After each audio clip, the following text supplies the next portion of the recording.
Bonjour bonjour à tous et à toutes. Pour ceux qui ne me connaissent pas, je m'appelle Annie Trépanier.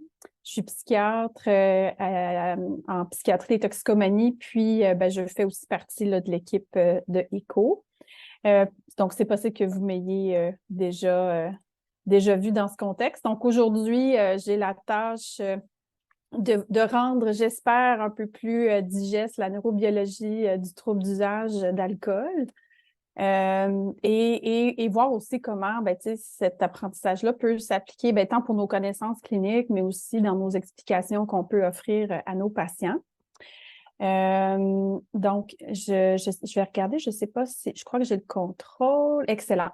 Donc, pour ma déclaration de conflit d'intérêt réel ou potentiel, je n'ai pas de conflit d'intérêt réel ou potentiel en lien ou non avec cette présentation. Voici nos objectifs pour aujourd'hui. Donc, premier objectif, connaître les principaux effets initiaux de l'alcool sur le cerveau, se familiariser avec les impacts neurobiologiques de l'alcool dans le développement du trouble d'usage. On va faire le lien avec les phases ou les stades. Puis identifier la présentation sur le plan clinique là, des notions révisées. Donc, c'est sûr que, on fait une capsule d'une vingtaine de minutes, donc on ne pourra pas aller dans tous les détails, mais j'espère que ça vous offrira tout de moins là, les informations, les grandes lignes qui puissent après ça être mises en pratique. Donc, pour se mettre le tout un peu en contexte, je vous présente une situation clinique. Donc, Monsieur W., homme de 36 ans en couple avec une conjointe qui est actuellement enceinte, vous consulte parce que la famille insiste, la conjointe a dû prendre les clés de sa voiture pour éviter qu'il ne conduise en état d'ébriété. Bon, lors de la première rencontre, monsieur est calme, il est collaborant, il est courtois, structuré. Il a de la difficulté à reconnaître les cravings, mais admet qu'il pense souvent là, à son premier verre en arrivant à la maison. Lui dit qu'il consomme entre 4 et 12 consommations standards par soir de semaine et les week-ends ou jours de congé, on parle plus de 12 consommations standards. Il y a une historique de convulsions de sevrage, donc un sevrage en milieu hospitalier est proposé. À son arrivée à l'hôpital, monsieur parle beaucoup, fait des grivoiseries, titube en marchant, présente une dysarthrie et 1 heure plus tard, il s'endort profondément. Qu'est-ce qui s'est passé dans le contexte? Monsieur ne semble pas exactement le même que lorsque vous l'avez rencontré en clinique externe. Quelques petites notions, je dirais, à propos de la substance. Probablement que vous connaissez déjà cette information, donc tant mieux, ce sera une simple révision pour vous. Mais moi-même qui aime bien lire sur les substances que mes patients consomment, je trouvais ça intéressant. Donc, l'alcool, c'est quoi? En fait, c'est un produit de fermentation ou de distillation, ou même des deux. Donc, on parle d'alcool éthylique ou éthanol, là, c'est des synonymes. Et le pourcentage d'alcool va dépendre du type d'alcool. Pourquoi c'est utile, ça? C'est que selon le pourcentage d'alcool et la quantité consommée, ça nous permet de déterminer là, les consommations standards que les gens prennent. Comment l'alcool est absorbé, ses autres propriétés? Donc, c'est une molécule qui est soluble à l'eau, et qui est absorbée via le système digestif.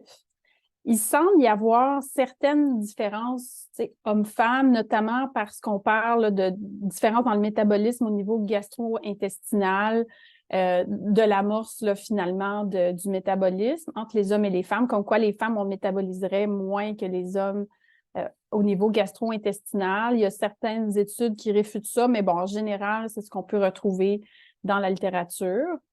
Petit fait aussi, là, ce n'est pas une légende urbaine, la présence d'aliments versus consommer de l'alcool à jeun va avoir un impact sur la rapidité d'absorption et donc l'éthanolémie que les gens peuvent présenter. Donc, ce n'est pas une légende urbaine. L'alcool a accès à tous les organes. Donc, aujourd'hui, on va parler davantage d'effets neurobiologiques, mais il peut avoir un effet sur en fait, beaucoup d'organes. Donc, notamment, on en parle chez les femmes qui souhaitent avoir un enfant ou qui sont actuellement enceintes. On connaît d'autres enjeux de santé tels que des hépatites ou même des cirrhoses, mais on n'en parlera pas aujourd'hui. comment on métabolise l'alcool, donc comment on élimine l'alcool, c'est un processus qui passe d'une part via le foie, donc on parle d'une enzyme qui s'appelle l'ADH ou l'alcool déshydrogénase, et c'est un métabolisme qui est proportionnel au poids. Pour vous donner un exemple, une once d'alcool pur prend 3 heures à éliminer. Là, je ne vous ai pas mis un tableau. Par contre, je vous dirai quel livre, si jamais ça vous intéresse, là, j'ai trouvé quand même un livre qui nous donne, selon l'éthanolémie, le poids, etc., un peu la rapidité à laquelle là, la personne va éliminer l'alcool. Et ça, pourquoi c'est important? C'est que, par exemple, si une personne consomme rapidement en 3 heures 15 onces d'alcool fort, par exemple, ça ne veut pas dire que 3 heures plus tard va être à jeun. Donc, ça risque de prendre davantage de temps. Dans la formation des troubles d'usage, dont celui de l'alcool, mais c'est grosso modo les mêmes principes, mais l'action initiale de la substance et de certains récepteurs va être différente d'une substance à l'autre. Ce qu'on sait, c'est qu'il y a quand même différentes phases ou stades qui vont s'instaurer à travers le temps et qui vont favoriser le développement du trouble d'usage. Donc, je vous ai mis le lien d'une présentation donnée l'an dernier par mon collègue, le docteur Didier Jutra-Swab, qui avait fait une présentation sur la neurobiologie appliquée de la dépendance.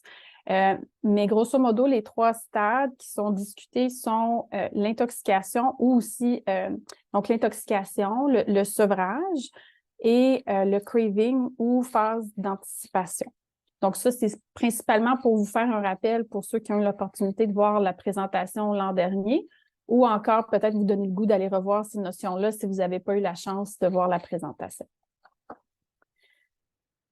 Toute substance, dont l'alcool, va avoir un impact sur ce qu'on appelle la neuroplasticité. Je ne sais pas si vous êtes familier avec ce terme-là. Qu'est-ce que la neuroplasticité? C'est, dans le fond, la capacité du cerveau à effectuer lui-même certaines adaptations, certains changements à travers la vie pour pouvoir se moduler selon les expériences, selon s'il y a des traumas, s'il y a certaines maladies, des nouvelles expériences, je crois que j'ai nommé, et la présence de substances ou pas. Puis, ce que ça va faire, c'est qu'on va voir des changements, que ce soit dans certaines connexions nerveuses ou encore dans d'autres activités là, neuronales. Ce qu'on sait, c'est que les consommations initiales peuvent aussi altérer la chimie au niveau du cerveau, même si on n'a pas encore un trouble d'usage. Donc, les changements peuvent s'opérer relativement rapidement, puis par la suite, on va en parler un petit peu plus tard, comment le trouble d'usage s'installe. Et avec une consommation qui est prolongée et ou répétée, ça va favoriser des changements qui vont perdurer davantage et favoriser une vulnérabilité aux rechutes. Pour aujourd'hui, on va parler de quelques systèmes, pas tous, mais vraiment, on va se concentrer sur les principaux pour l'alcool, qui sont système dopaminergique, glutamatergique, GABA et CRF, qui est le système du stress en lien avec le facteur de libération de la corticotropine. Ce qui est particulier avec l'alcool, c'est qu'on n'a pas un récepteur spécifique. Par exemple, les opioïdes, on a les récepteurs opioïdes, mais pas dans l'alcool. Donc, je voulais quand même vous nommer cette particularité-là. Donc, une fois que l'alcool traverse la barrière hémato-encéphalique, va amorcer les changements neurobiologiques et aussi qui vont se présenter sur la clinique. Donc, à des concentrations relativement faibles d'alcool, souvent les personnes vont décrire une certaine diminution de l'anxiété. Donc, on le voit, là, on parle ici autour de 0,05, certains changements de personnalité, une diminution de l'anxiété, des inhibitions qui vont s'installer progressivement. Donc, plus la concentration augmente, plus on va voir un impact au niveau cognitif, comme au niveau du jugement cognitif, les fonctions motrices aussi. Et encore une fois, là, plus l'éthanolémie augmente, plus ces changements-là vont s'accentuer. C'est sûr qu'à des concentrations de plus en plus élevées, il y a quand même des risques réels. Donc, on parle de risque de coma et de mort. Donc, point 4, là, ce serait la dose létale pour 50% des gens. Donc, pas 100% des gens. Il va toujours avoir des changements des différences, inter-individus. Mais ça, c'est un tableau là, pour vous montrer comment ces changements-là s'opèrent en état d'intoxication.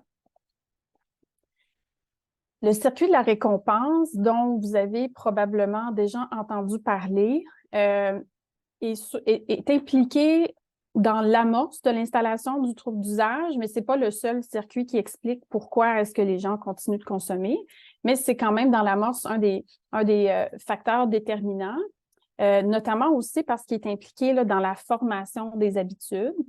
Donc, l'activation du circuit de la récompense va favoriser là, la relâche dopaminergique. Pour l'alcool, vous voyez, vous avez comme deux faisceaux, donc directement, puis là, via ce qu'on appelle une zone du cerveau qui s'appelle le globus pallidus. Mais je vais en reparler un petit peu plus loin, mais il y a plusieurs façons par lesquelles l'alcool va faciliter la relâche dopaminergique et donc l'initiation finalement du plaisir et de l'instauration de cette habitude. Au fur et à mesure là, que la consommation se prolonge, se répète, ce qu'on voit, c'est qu'il y a d'autres circuits, zones qui vont avoir cette fameuse neuroadaptation dont je vous parlais un petit peu plus tôt et des changements qui vont s'opérer, qui vont favoriser là, finalement les rechutes pour différentes raisons. Donc, on voit ici, là, vous pourrez aller retrouver, là, si vous voulez, un petit peu plus de détails, mais ce qu'on voit, tu sais, au fur et à mesure de la consommation, là, sur la ligne horizontale, on voit qu'il y a un recrutement de différents systèmes, dont le système préfrontal, l'amygdale, qui vont par la suite là, favoriser les rechutes pour nos patients là, qui développent un trouble d'usage. Plus spécifiquement, si on revient là, aux différents systèmes dont je vous ai parlé un petit peu plus tôt, donc il y a entre autres le système GABA, okay, qui est impliqué dans le développement du trouble d'usage. Donc, au départ, puis peut-être, je ne sais pas si vous êtes tous familiers, là, je vais peut-être juste revenir sur c'est quoi une neurone. Là. Je ne ferai pas un cours de neuroanatomie, mais en haut, là, vous voyez, c'est écrit neurone présynaptique. Donc, c'est ce bout-là de la neurone qui va envoyer un message finalement à un receveur, qui est le neurone postsynaptique. Donc, lorsqu'on consomme de l'alcool, l'effet aigu là, en intoxication, qu'est-ce que ça fait? C'est que ça va favoriser la relâche du GABA. Pourquoi le GABA est important? C'est que, en fait, le GABA, c'est le neurotransmetteur principal qui inhibe, c'est-à-dire qui calme. Donc, l'alcool va favoriser ça, la relâche du GABA.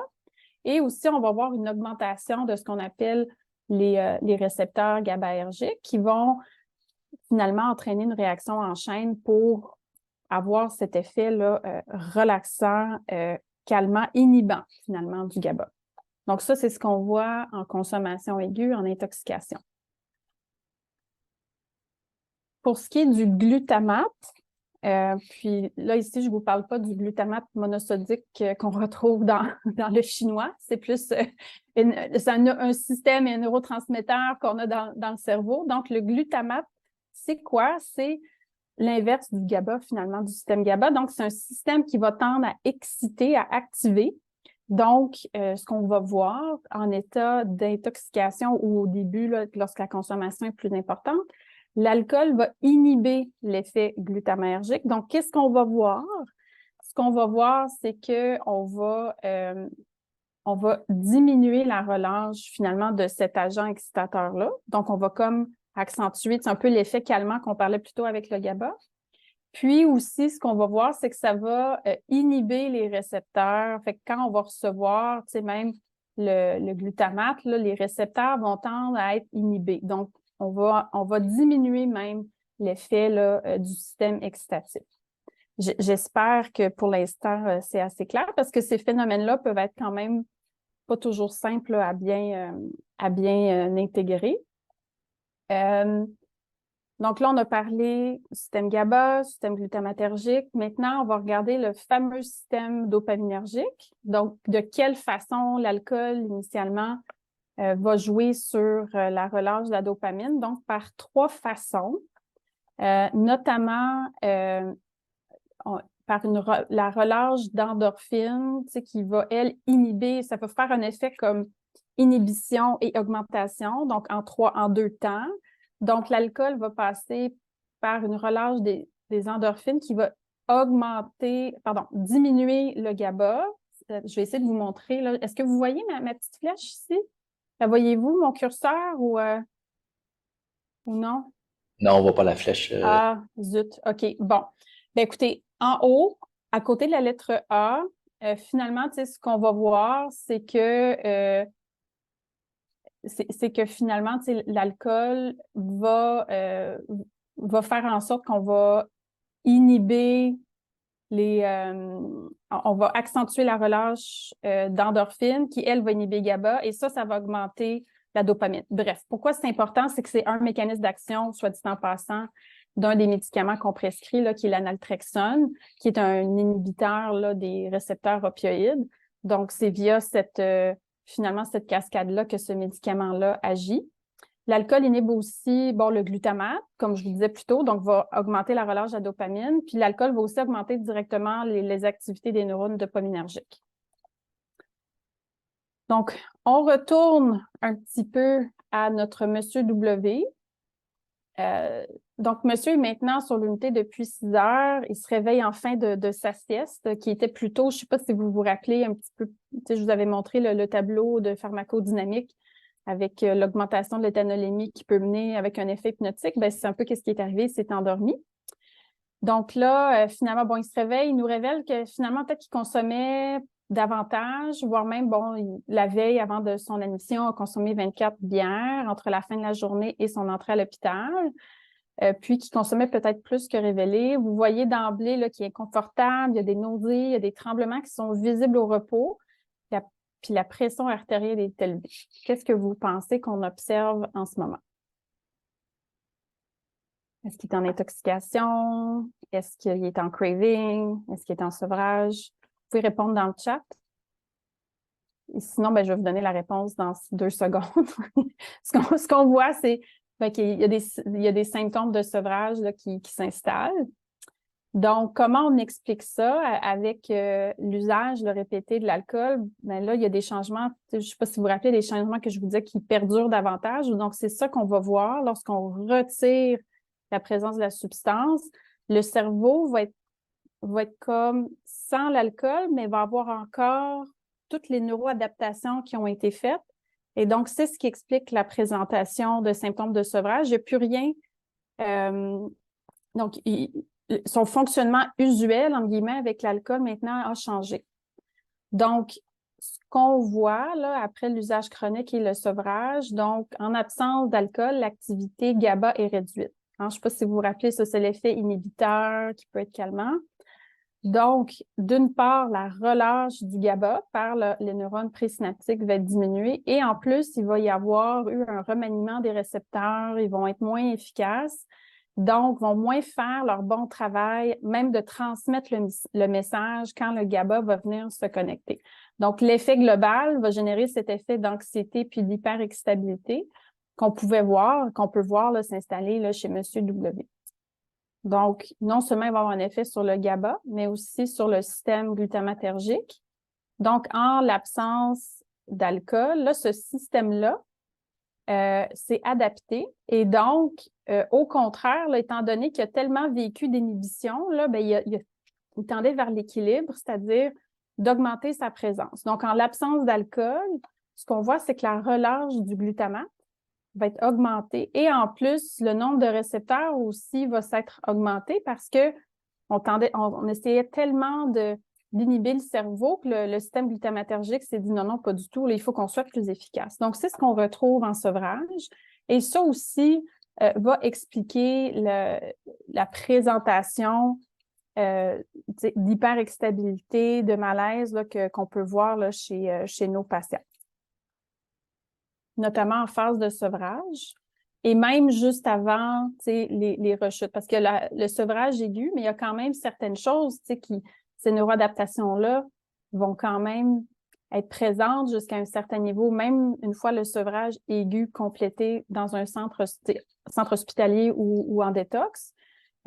Tout ne sera pas revenu non plus à la base là, après quelques jours de prescription de benzodiazépine. Donc, il va quand même avoir ces neuroadaptations-là qui vont perdurer. L'aspect plus aigu du sevrage va avoir été traité, mais en subaigu, plusieurs choses vont perdurer dans les systèmes GABA et glutamatergiques.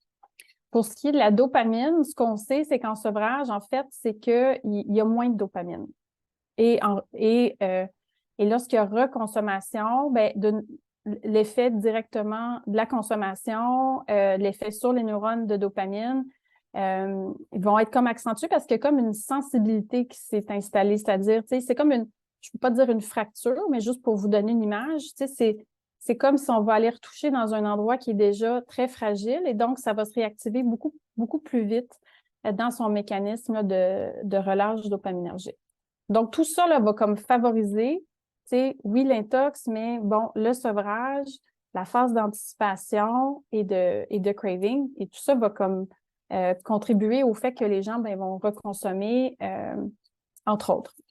On en parle moins souvent, mais le système du stress a aussi un impact dans la présentation clinique des sevrages. Donc, lorsque usage là, chronique d'alcool, il y a une augmentation de la susceptibilité au stress. Puis c'est souvent, les patients vont nous dire, j'ai été stressée, fait que là, pour me calmer, j'ai pris de la bière, par exemple. C'est pas toujours ça, donc je veux pas être trop réductrice, mais c'est un des éléments.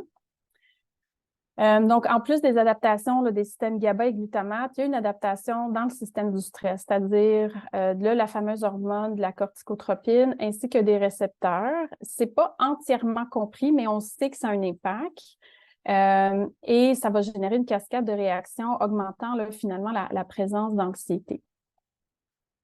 Donc, en résumé, OK, là, je vous résume les notions dont on a discuté ici. C'est un tableau, un quick look à ce qu'on a discuté aujourd'hui. Donc, pour chacun des systèmes dopamine, glutamate, GABA et CRF, leurs fonctions et en intoxication, en usage d'alcool chronique et en sevrage, qu'est-ce qui se passe? Donc, quand vous avez un plus ou un moins, c'est-à-dire un plus, c'est-à-dire c'est augmenté, un moins, c'est atténuer, diminuer. Et ce qu'on voit, la particularité là, en sevrage d'alcool au niveau du glutamate et du GABA, c'est le glutamate est franchement augmenté et le GABA est franchement diminué. Donc, autre point qui est important à garder en tête, l'essai d'une substance ne va pas nécessairement signer un trouble d'usage, mais peut quand même entraîner relativement rapidement, lorsque la consommation est répétée, des changements au niveau neurobiologique. Et l'exposition répétée de la substance en soi va générer finalement les changements qui peuvent par la suite se traduire par un trouble d'usage. Donc, je crois que plusieurs d'entre vous êtes conscients que c'est quand même un trouble qu'on dit une maladie du système neurologique, cerveau, qui va avoir un impact au niveau comportemental, au niveau santé mentale, etc. Donc, voilà qu'est-ce que je souhaitais vous dire pour le développement du trouble d'usage, en sachant aussi qu'il y a quand même certaines personnes qui ont certaines vulnérabilités qui peuvent les mettre davantage à risque. Donc, ce n'est pas l'objectif aujourd'hui, mais il y a quand même plusieurs autres facteurs à considérer, là, mais voici donc les éléments que je souhaiterais présenter aujourd'hui. Je vous ai mis les références. Le livre sur lequel là, je vous dirais qu'il y avait... Ah oui, c'est ça. Le Koob, Ahrens, McCracken, Le Mole. La 4e référence, c'est là où vous avez un tableau de métabolisme si jamais ça vous intéresse. Donc, voilà. Je ne sais pas si vous avez des questions, des commentaires. Merci beaucoup, Annie, pour la présentation. Je vois que le temps a filé rapidement, fait qu'à moins qu'il y ait une question brûlante, sinon vous pouvez les écrire dans le chat et puis on regardera pour vous répondre, mais je ne veux pas vous retenir trop longtemps. Je vous remercie à tous pour la participation.